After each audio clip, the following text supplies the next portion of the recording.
Okay guys, welcome back to Rod Doing Stuff.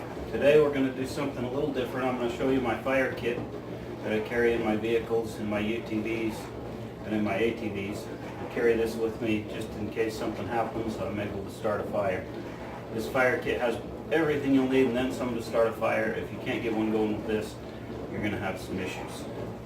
So what I'll do is I'm going to bring you in closer.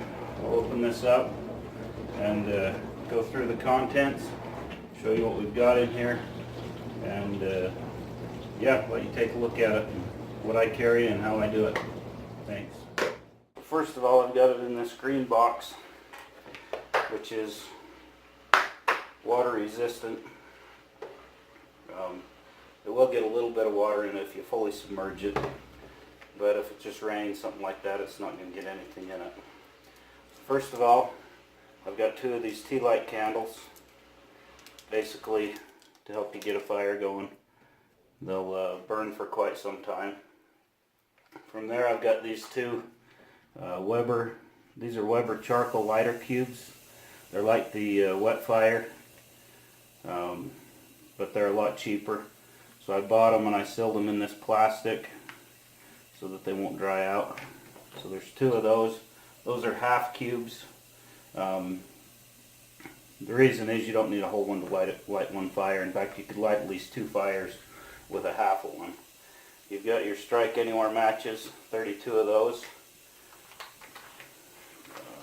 Two small jars of magnesium shavings. Those will light up in a big hurry. They burn fast, but they burn really hot. Also a glow stick. This is so if you're in the dark, you can get a little bit of light to see what you're doing to get the fire going. An MK lighter. I personally like the MK lighters better than I do the Bic lighters. They just seem to work better for me. Then we've got a 10-pack of these UCO stormproof matches. These are awesome. Once they're lit, you can pretty much submerge them in water and they will keep burning when you pull it back out. In here, there's cotton balls. There's 5 of them in there. And a little film canister there. This one, I've got 2 of my wax cotton balls that I've made. If you throw a spark into those burn a really long time. To go with these cotton balls, there's also a 4-pack of this white petroleum jelly, individual packs for that. Then you've got your ferro rod with a striker on it. There's also these that I made, and these are a fire starter as well. It's jute rope soaked in wax. If you take your knife and you just fray the ends of these just a little bit and get it frayed up and then throw a spark into that one piece there will burn for 5-6 minutes. You could actually cut these in half and make two or even 3 fires out of each one of those. From there, there's also some alcohol swabs. If you throw a spark into these catch really quick and burn really fast. So I keep a couple of those in there. Up here is a couple blue shop towels. It's just to wipe your hands off after you have been messing with that petroleum jelly.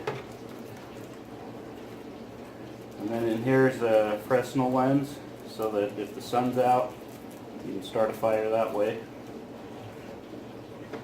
And then there's a sheet of this 12 by 12 aluminum foil. And what that's for is if you're in really wet conditions, you could lay this out on top of the snow or on top of the wet ground and you'd have something dry to get your fire started on, and then you could move it bigger from there. In the Altoids box, I'll show you what's in here. So in here's your standard fire striker, flint and steel. This is char rope. It's cotton rope that's been charred. I found I like it much better than char cloth. It catches a spark and it holds the spark a lot longer and burns hotter. There's also some jute twine in here to make you a bird's nest to get your fire going. And then you've got your striker and your flint. So yeah, I don't know if you can see those sparks, but these strikers throw a pretty good spark. There's also in here, this can be used as a bearing block for a bow drill if you want to make